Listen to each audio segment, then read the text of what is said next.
Hi, I'm Patricia Greenberg, and welcome to It's Okay to Be Old. Well, my guest today is Dr. Peter Grinspoon, and he's the author of the new book, Aging Well with Cannabis: Feel Better, Sleep Better, and Live Better with Marijuana and CBD. He's a primary care physician and a board certified addiction specialist at Massachusetts General Hospital. Dr. Grinspoon is an instructor of medicine at Harvard University Medical School with 25 years of experience specializing in addiction treatment and cannabis medicine. His private practice provides addiction and recovery coaching, cannabis education, and patient certification. And that's available in Massachusetts only. Welcome, Dr. Grinspoon. Thank you so much for having me. I invited you on to discuss the explosive use of cannabis in our society and the divide it's caused among users and those who think it's harmful in any capacity. So, you have a personal story that informs your work, and why don't we start there and tell us about you? Sure. Well, when I was growing up, my older brother Danny unfortunately had childhood leukemia, and when I was 8, he passed away. Very traumatic to my family. But my parents, about a year before he died, illegally procured him some medical cannabis. This was in the early 1970s, right when Richard Nixon was starting his war on drugs. They broke the law, but your kid's suffering. What are you going to do? You really want to try everything. And to see the effect on my brother Danny, when he didn't use cannabis, he couldn't hold down food. He was lying in his room alone, just like barfing into a bucket by the side of his bed. And when he used some medical cannabis, took a puff or two, he'd be able to like eat, hold down food, play his guitar, which he really enjoyed, or most importantly to me, play with his little, I'm a twin brothers. Oh. So from an early age, I knew for a fact that medical cannabis can be a medicine, at least for something. And I've studied it my whole life. It certainly has plenty of harms to be avoided and to watch out for, but it can be incredibly helpful, specifically as I've been discovering. I've taken care of thousands of patients in the past, particularly for older patients who are struggling often with like achy joints and difficulty sleeping and anxiety levels that are very much distracting them from the activities that they do that give them joy. And that's why seniors are embracing cannabis so quickly. So that's why I thought I'd write my book about it, how to make it safer and more effective. Let's decipher what all these products are or the byproducts of it. Okay. Cannabis, weed, THC, hash, THC versus CBD, gummies, and remember the pot brownies? I remember those from high school. Yes. Well, that's about 6 questions. I'll do my best to remember all of them. Yeah. Yeah. Cannabis is a plant, and it has about 500 different chemicals in it, which is why some types make you want to sit in the sofa and eat Doritos, and other types, it's a stereotype, but other types make you want to go out to party and go dancing. Some make you up, some make you down, and some are better for certain types of medical conditions, and some are better for others. Some help you focus for ADHD, others are better for pain. And so the main component of cannabis is THC, which is the intoxicating part. It makes you feel relaxed and euphoric. That's why so many people use it recreationally. Mhm. It's not what we're looking for with medical patients. For medical patients, we're looking to annihilate pain, anxiety, and insomnia. Now, CBD is the second most common cannabidiol component in cannabis, and CBD is non-intoxicating. So it's very low-hanging fruit for patients because CBD can help people with pain, anxiety, and insomnia. But and it doesn't impair you. You can drive after taking CBD. You can go to work after taking CBD. But CBD doesn't tend to be as strong as if you add some THC in. So we usually start people with CBD and then add a little bit of THC in, but work our way up really slowly so that we don't overshoot. It's uncomfortable if you take too much THC. If you take the right amount, people can feel relaxed and can drift off to sleep. So we work our way up very slowly, usually starting again with the CBD and then adding in slowly a little bit of THC. It doesn't work for everybody, and some people hate the feeling it gives you, so they don't want to use it. A lot of times we can avoid the intoxication by just using very low doses. Now, there is, as you mentioned, hash. There are some very, very concentrated products. Hash is just sort of a distillate of marijuana, and it is very, very strong. And there are also things called concentrates, wax, shatter. And one of the problems is that cannabis is becoming very, very strong. when, in the 1970s, it was about 4% THC, and now it's about 25% THC. And we have these concentrates like hash that are 40, 50, 60% THC. And the main problem with that is that it's easy to overconsume if the products are really strong. Um, you just have to start with a tiny bit, ideally working with your doctor. Many doctors don't know much about cannabis. They're learning more. They're hungry to learn, but they haven't been taught anything helpful. But ideally, with a physician that knows cannabis, and you want to try to avoid the hash, the really strong products, and just take the lowest, like you would with any other Mm. medication, the lowest effective dose to give you symptom relief and to try to avoid side effects. Dr. Grinspoon, I'm wondering if you can answer this for me. So that was a very thorough explanation. Thank you.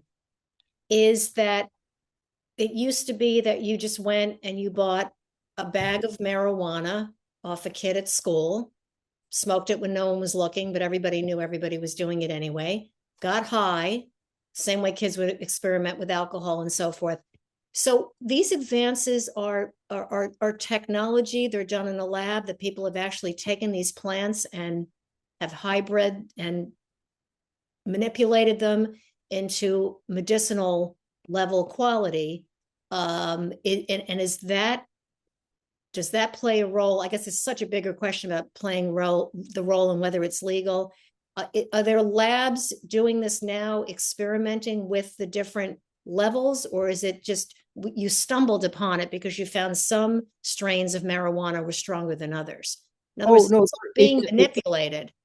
yeah, no, it's completely being manipulated. It's an art Mm-hmm. form. Cannabis growers can be some of the most sophisticated scientists you'll ever meet, and they do hybridize this strain with that strain, and they aim to put these components in it. So on the one hand, the growing is very sophisticated and very intentional, which is why it's becoming more and more effective medically. Number two, they're really studying it now, particularly in places like Israel. They're studying really intensely what components of cannabis can alleviate which medical symptoms. So the combination of the fact that the growing is getting very sophisticated, our understanding of the whole system, the endocannabinoid system, the system in our bodies through which cannabis works is advancing.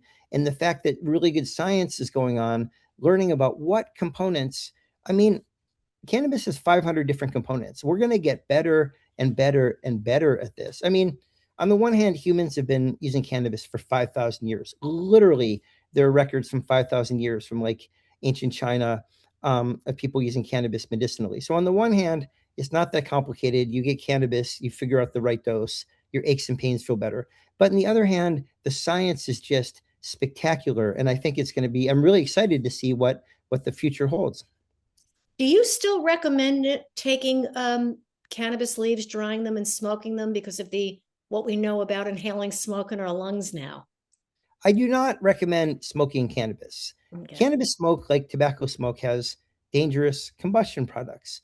And it, could have like, tar, could have carbon monoxide. And not only is it irritating to your lungs, it's never been associated actually with lung cancer or emphysema, but it can be very irritating to your lungs. And it also can be, it's thought to be dangerous for your heart to have these combustion products in the same way that smoking cigarettes is dangerous for your heart. So we very much suggest that people take an edible, a pill, a gummy, a piece of chocolate, as long as you watch the dose really carefully and don't take too much, or ideally a little tincture under the tongue. These old, excuse me, old-fashioned medicinal tinctures, you really can control the dose very well. No combustion products, and they're very effective for relief of pain, anxiety, and insomnia. There's also topical lotions like THC cream or cream with THC and CBD, and those are really low hanging fruit because those don't have any side effects except you rub them on your aching knee, and your aching knee doesn't hurt anymore. The one exception I'd say is someone like obviously like my brother Danny dying of cancer, and they feel like nausea coming on really quickly. You can't just take an edible, a gummy, and wait 45 minutes to see if it helps. You need help immediately. So with someone like that, of course, they could take a puff or two. And people love smoking cannabis because it gives them immediate relief. And you honestly can't blame people who are suffering from wanting to get immediate relief. But smoking is definitely the least safe way to take cannabis. And as a doctor, I don't recommend it, but I don't really begrudge people if they're really miserable and that's what they decide to do. It's sort of at the end of the day, as long as they're educated and making an informed decision, it's up to them. Well, that was the first go-to, right? Was that if somebody was suffering from a disease, smoking marijuana was the way to go. So Right, we've or the marijuana brownies, as you mentioned. But yes, the right, problem with the marijuana brownies is that you don't really know the concentration, right. and if you don't stir it really well, some of it could be much stronger than others. And you don't want to take too much cannabis. It doesn't kill anybody, but believe me, I've been there, done that. It can give you the worst anxiety attack, and it just feels weird. And you just want to take the lowest dose you can get away with to alleviate your symptoms. I mean, if you're a recreational user, maybe it's different, but you're much better off going to a dispensary. It's legal medically in 40 of our 50 states. It's legal recreationally or adult use in 24 states. Anybody can walk in and get anything. And a lot of people do that. They use it for pain, anxiety, and insomnia. They just don't want to see a doctor, get a card, and go through the medical system. So I always recommend that people know exactly the dose that they're getting so that they can take enough, but that they don't take too much. And, people also get in trouble. Honestly, you'd be surprised at how much this happens, is that people are making marijuana brownies and like everybody licks the brownie batter. There's like nobody on earth that doesn't lick the brownie batter, and people can get like way too high and get really, really Yeah, sick, yeah. really sick. So again, the marijuana brownies, like if you really know what you're doing, that's fine. People have been doing that for a long time, but it's much safer to just get a 5 milligram gummy at the dispensary. You know exactly what you're getting. I want to have a couple of questions. I have a lot of questions about the actual physical, but one thing I wanted to say is that having been a teenager in the 70s, we were always told that marijuana is a gateway drug to using harsher substances. What do you say to that?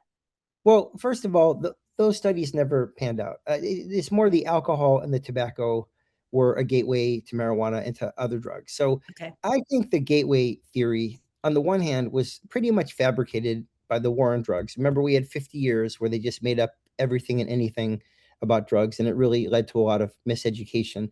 But at the same time, I do think that marijuana is a gateway drug out of addiction for many people. It can help them with their opiate addiction and with addictions to alcohol. And it's better.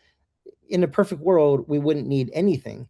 Mm-hmm. We'd all eat tofu, do yoga, meditate. We wouldn't need something at the end of the day, but most people do need something at the end of the day. And clearly, cannabis is much safer than alcohol, tobacco, or obviously opiates. And it could really help people transition off of opiates. So I find that cannabis is a gateway out of addiction for some people. So in a sense, it's a gateway drug, but in a positive sense.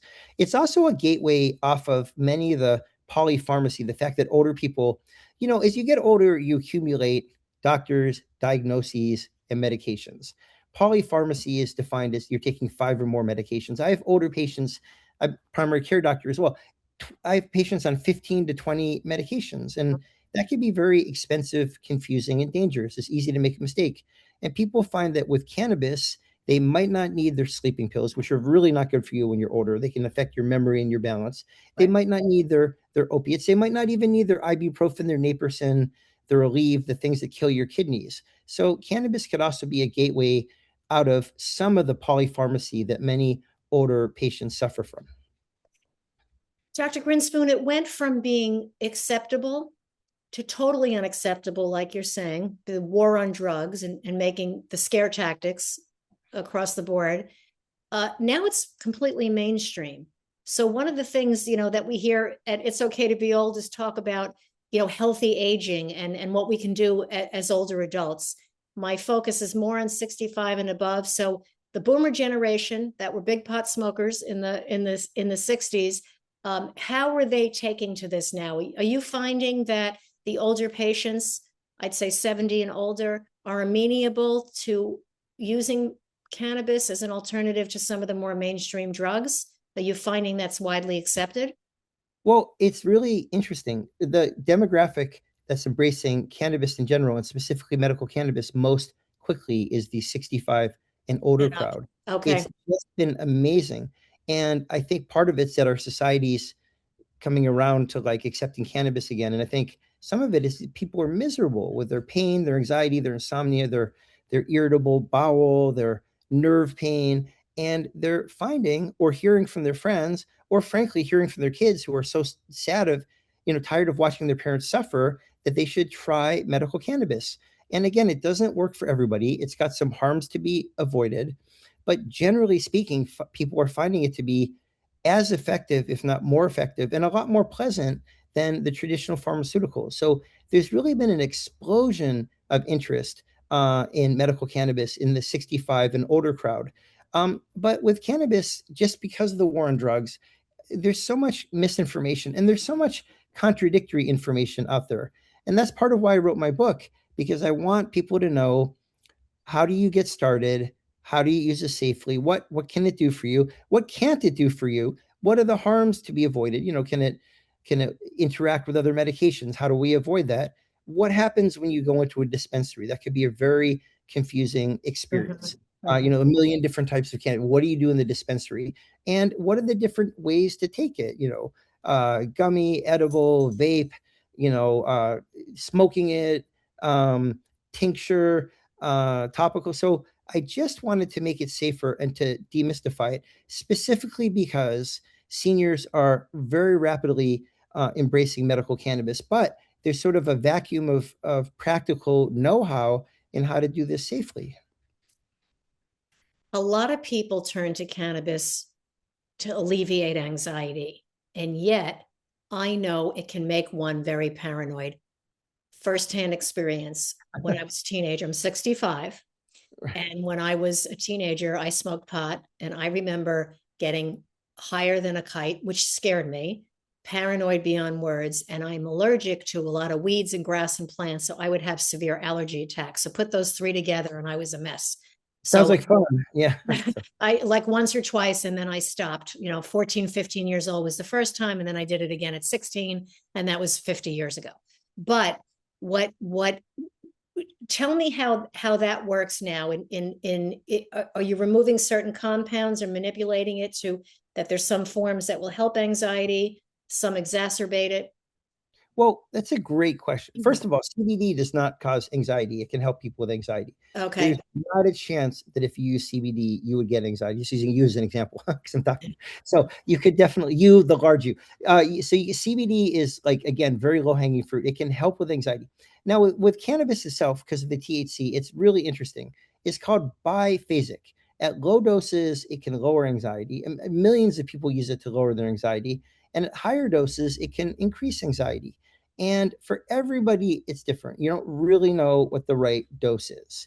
So that's why we start low and go slow. Like a puff of marijuana is like 5 to 10 milligrams. I'll start someone in my office who's, say they're 80 and they've never used it before, 1 milligram, like not even enough to feel. And then eventually a couple of days later, go up to 2 milligrams and up to 3 milligrams.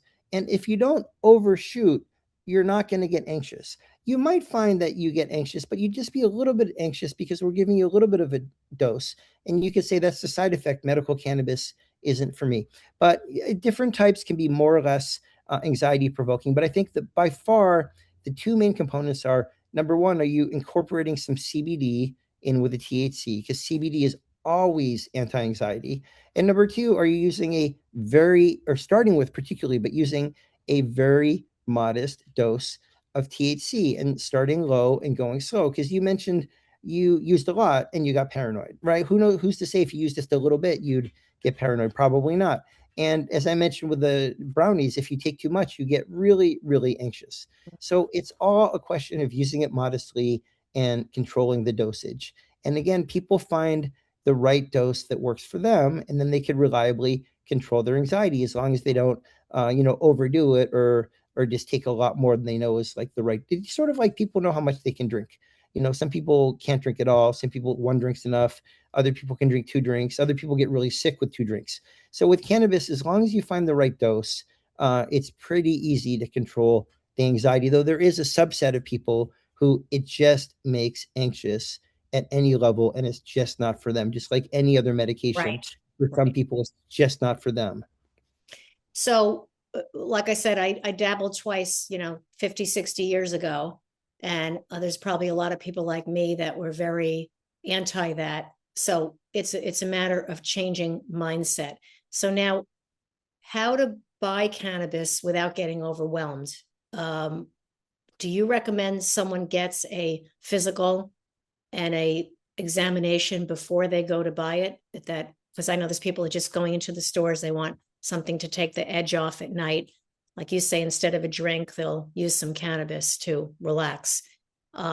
Is it safe to just go and buy that, or do Well, short becoming certified? there's Because no you particular. know this, right? I walk into a store, I'm walking down the street, and I could smell the marijuana from 10 miles away, or which is kind of this is why I ask about the safety of someone just going and getting it. The same way I would never want somebody to drive a car after having too many drinks.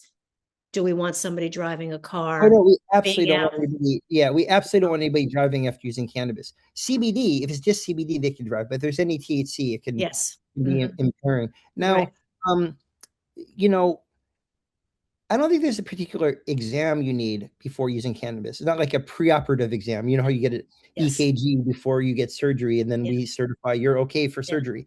But I think it is really important that people, I mean, this is important in general and specifically with cannabis, that people have a primary care doctor, they have a good relationship with their primary care doctor, and all of their medical conditions are appropriately diagnosed and appropriately treated. So if someone has a history of psychosis, cannabis might not be right for them. They should stay away from it because it can make psychosis worse. If they have an unstable cardiac condition, cannabis, especially in too high a dose, or if you smoke it with combustion products, can irritate your heart and make that a little bit more dangerous. So I think the best way to do it is that people should work with their primary care doctor, see them periodically, and assuming they could find a primary care doctor, is pretty rough out there these days, and just be attending to all of their health conditions. And then it's reasonably safe to go in to buy a gummy, much safer than alcohol, and to take it as long as you take a very modest dose. But again, if you have, for example, a history of psychosis, or a history of balance problems, or a history of like cardiac arrhythmias, you just want to be particularly careful. Now, it's great if you can work with your doctor, because this isn't to say you can't use cannabis, because cannabis, say you have severe chronic pain and you have a cardiac condition, cannabis could be safer than the opiates and the nonsteroidals. Mm. It might be like the least dangerous medicine you could use. It's not like you absolutely can't use it, but you just have to use it mindfully and cautiously, and know how to use it carefully, how to use it modestly, and what to look out for. Again, with my book, I really try to go over different scenarios and explain how people can use it. No drug is completely safe, is you have to keep in mind. I'm not trying to minimize harms, but if I give you penicillin for your strep throat, there's a 1 in 1,000 chance you're going to have an anaphylactic reaction. Did I do the wrong thing giving you penicillin? If we don't know you have an allergy, no, because how would we possibly know? Some people are going to react poorly to cannabis, Mhm. just like you with other medications, but we could prevent most of this if you know your medical problems and you have enough education about cannabis to know when you shouldn't use it and how to use it very modestly so you can avoid many of these side effects. Everything that is found to be good for us gets incorporated into skincare and shampoo and clothing and so forth. Because now, we have hemp clothing and so forth. How do you feel about the whole emergence of using the CBD oil for wrinkle reduction or for hair care? And Well, everything about CBD, the market enthusiasm and the hype sort of outstrips the actual scientific evidence. So we're just getting evidence on CBD in the skin and how it might help the skin. That said, CBD is a strong anti inflammatory, and at least in animal models, it really can potentially help with skin inflammation, with itchiness, with wrinkles. So I would say it's very promising, number one. Number two, we still need a lot more research. And number three, be a savvy shopper. Don't believe the hype. We just the hype is way above the science. And sometimes people say CBD cream will get rid of wrinkles, and we don't really know the CBD cream will get rid of wrinkles. We just know hypothetically we might show in the future that it could help with wrinkles. So don't believe the hype, but at the same time be open-minded about it. And we just have to wait for better research. do you recommend that doctors use it proactively, that somebody has a back surgery, or in my case, I had a hip replacement, and say that, would you like to see that put into the protocol for recovery? Absolutely. Now, right after in back surgery or knee or hip replacement, you're going to need opiates. There's no getting around that. Cannabis is very good for mild to moderate pain, which is what most older people have. They have joint pain. It's like mild to moderate. If you have excruciating severe pain, broken bone, post-surgical, you Mhm. absolutely need opiates. And in fact, doctors are getting afraid to prescribe opiates. That's a whole nother story. Yep. And it's really cruel and unusual. It's inhumane to not control people's pain. So I absolutely will fire away with opiates if someone's in a severe amount of pain. But then as the pain diminishes, the bone's getting better, you're further out from the surgery, you could transition from opiates to cannabis. And that is just, again, cannabis is not without its harms, but there's no way you can argue that opiates are, the cannabis isn't a lot safer than opiates. Right. So I believe it should be incorporated as transitioning off opiates, so that people aren't taking handfuls of ibuprofen and destroying their kidneys. So I actually think it's really could be really effective and is going to be increasingly effective as doctors and patients embrace cannabis. I think it's going to help us avoid some of the opiates and some of the nonsteroidals and some of the more dangerous medications. Can you use it? Is there any contraindication of using it simultaneously so that you're finishing out your prescription of an opioid and you're incorporating the cannabis at the same time, or do you wait till it's finished and out of the body and then start the cannabis treatment? What Well, would it's you? interesting. If you use them at the same time, they both can be sedating, and they could both, especially if you're not Yeah, comfortable with cannabis, can affect your balance. So you right. want to be careful using them at the same time. Mhm. At the same time, using cannabis with the opiates can drastically lower the amount of opiates that you need. They work really well together. So, say instead of 10 milligrams of oxycodone, you could take 2 milligrams of oxycodone if you add it with a 5 milligram cannabis gummy. And then that's a much better situation than taking the 10 milligrams of oxycodone. You're loopy, you're constipated, your balance is off. So the sooner we could transition people from opiates to cannabis, the better. And I think you could overlap them in the sense that they allow you to lower the dose of the opiates more quickly. Dr. Grinspoon, you're a unicorn. You're promoting this, and at the same time, you're a recovering addict, and you have a addiction recovery center, and you counsel patients on that. Tell us about that. It's very interesting to me that you really know what you're doing about getting somebody off uh, drug abuse, which is very harmful, and getting them back in the world, mainstreaming people, but also promoting something that was once thought to be, an illegal drug that people shouldn't be using. Tell us about what goes on in your mind with this and how you've come to this. It's extraordinary. It's wonderful. It's not a criticism. It's amazing. I think drugs can be very helpful or very harmful depending on how they're used. And I think people can be prone to get addicted if they're sort of traumatized or sad or miserable or have untreated mental health conditions. And I was in a very unhappy place in my life. And as a physician, we just have access to prescriptions. And it's kind of an occupational hazard of physicians. They have higher rates of addiction to prescription opiates because they alleviate your emotional pain, and we have access to them. So I got addicted, and it was a very tough course. I lost my medical license for 3.5 years. I clawed my way back, and then I ended up working as an associate director of the physician health program, helping other doctors with their addiction. And I've always been interested in addiction my entire career, just as I've always been interested in cannabis. And I feel like I understand addiction really well because I understand it from both sides, from Mhm. being addicted and from treating people with addiction. And then you throw in cannabis, it helps most people. A minority of people can get addicted to cannabis.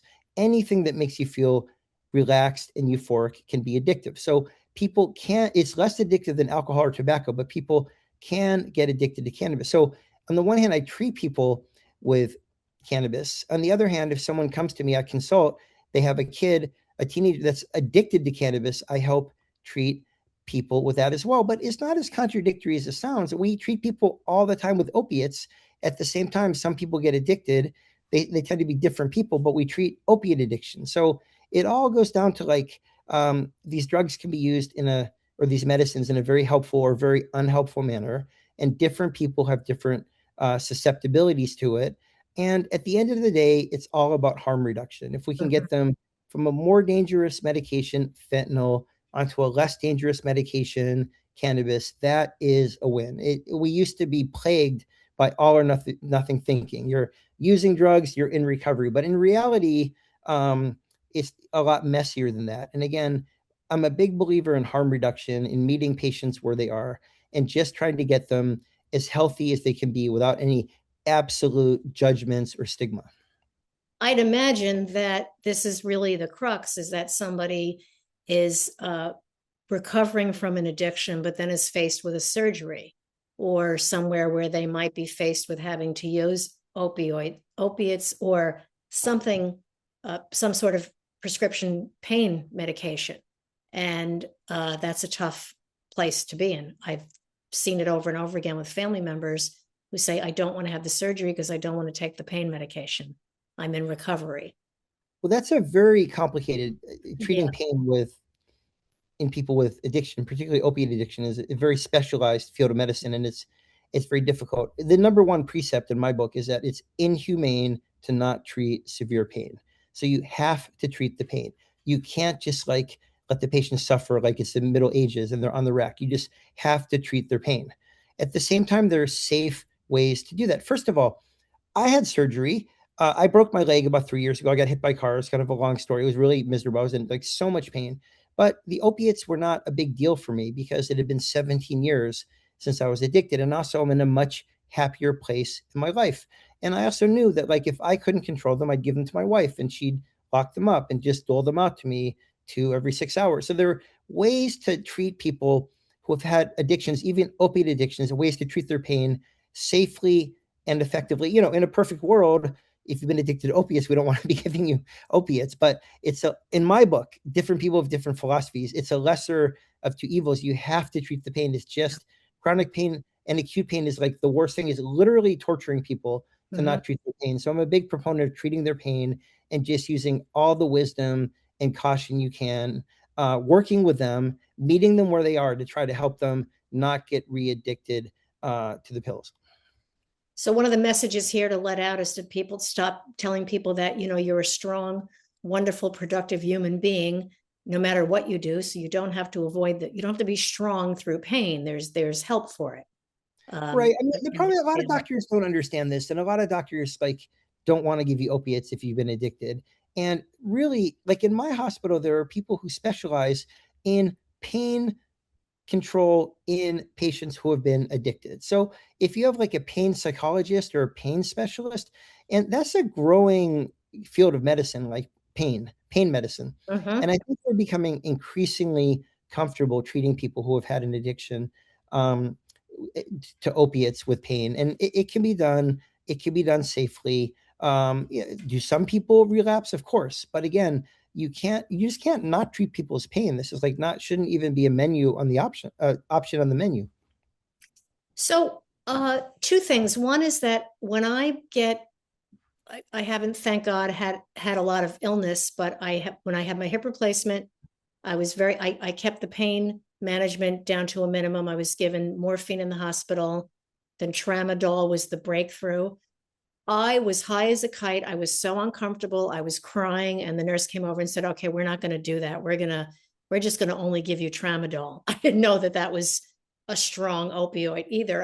I took it home. A couple of days I got off, moved over to Tylenol. I couldn't take the Advil because of the surgery, and I did okay with it.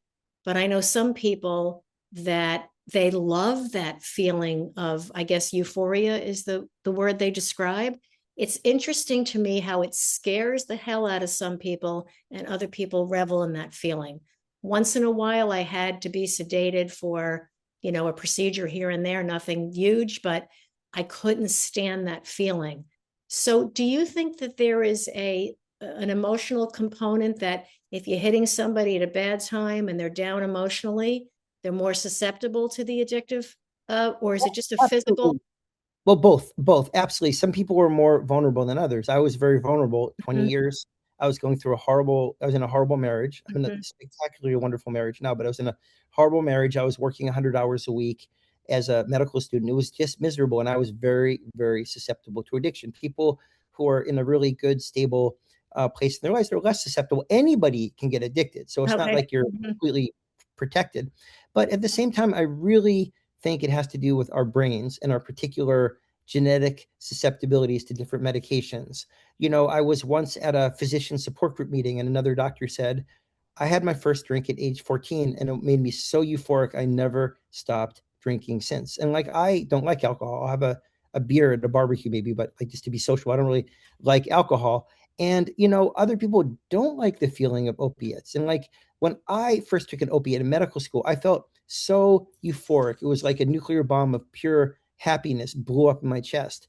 And Mm. I did nothing but take opiates for the next 5 years. It was horrible. Now I actually don't like the feeling at all because it just reminds me of this earlier time when I was really miserable. But I think different people, yes, have different susceptibilities because of their emotional state, any trauma they've had, whatever treated or untreated psychiatric conditions the drugs might help pave over. But also, some people just seem to be more susceptible to some drugs, and others seem more susceptible to other drugs. Two people will smoke cannabis. One might get addicted, one might not. There's a different susceptibility. And I don't think we've entirely figured out, parsed through all the different strands of what causes some people to get addicted and some people not to get addicted. We just know these general things like trauma, untreated mental health, things like that can predispose you to addiction.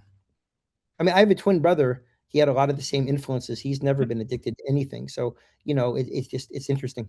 That is very interesting. That was my next question. Does your twin have that too? Well, Um, if he did, I wouldn't be able to say, but he yes, yes, doesn't. yeah, yeah. Dr. Grinspoon, this has been so enlightening and wonderful. Is there anything you want to share that I haven't asked you? Well, this is a great conversation. I really think it's great that seniors are finding a plant-based, natural, relatively non-toxic way to treat particularly their chronic pain and their insomnia. People are suffering, they're miserable. I'm really happy that society is shifting towards cannabis so that people can avail themselves of these really helpful treatments. But I do want to say that cannabis can have its harms. It can affect your balance. It can temporarily affect your short-term memory. It goes away. It's not a permanent effect in your memory. And again, with people with a history of psychosis or a history of unstable coronary conditions, they probably should avoid it. So I just can't emphasize enough the need to communicate with your doctor. Hopefully your doctor is not just like rigidly against it, because then people just clam up if they can't have a conversation with their doctor. And just really, if you're going to use cannabis, just do it carefully, do it mindfully, do it thoughtfully. Start with a really, really low dose and work your way up slowly. Don't take the 20 milligram gummy that your kid gives you because that's what they use recreationally, and they want to give you marijuana because they're sick of watching you suffer. I've seen this happen so many times. Start with a milligram or half of a 5 milligram gummy, this 2.5 milligrams. If you just work your way up slowly, it's going to be a lot safer and you're going to get to a much better place. So I just sort of to summarize. Dr. Peter Grinspoon, thank you so much for sharing your story with us. You are such a true role model for resilience and taking your personal experience to help others. It's amazing. Now, I'd like you to tell me what you like about getting older. What do I like? I have so much wisdom that I wish I could have told my 20-year-old self. It's just amazing. And what I like about getting older is that what is important to you sort of crystallizes. What's really important to me is my health. Mm. Without your health, your quality of life is awful. You do everything you can for your health. I mean, I still have fun. I'll eat ice cream. I'm Yeah. not like you know, fascist about it, but you really want to exercise. You really want to eat well, and you really want to get enough sleep. And also, I just have learned as I'm getting older that the most important thing, really, at the end of the day, the only thing we have is the community of friends and adult friendships around us. So I just really, really focus on building community. And I wish, again, there's so much I would like to tell my younger self. But as you get older, you really do focusing on my health, focusing on community. It's been really a wonderful experience. That's amazing. And it's never too late to take on something new and learn new things. Yeah, and my mom's studying Spanish in her 90s. It's Oh, really cool. wow. Yeah, Wow. and Wonderful. she Mhm. also took a memoir writing course. her first writing course at age 93. Good for her. That's exactly what I want to see and hear in everybody. So thank you again for joining us here on It's Okay to Be Old. And for our listeners, you can reach out to Dr. Grinspoon at www.petergrinspoon.com, and we will post that on the show as well. Thank you again for joining us. Thank you for having me, and thank you for the great questions. Thank you so much for joining us here at It's Okay to Be Old. And for more information about me and the show, you can reach out at www.patriciagreenberg.com. Thanks again, and stay well and stay safe.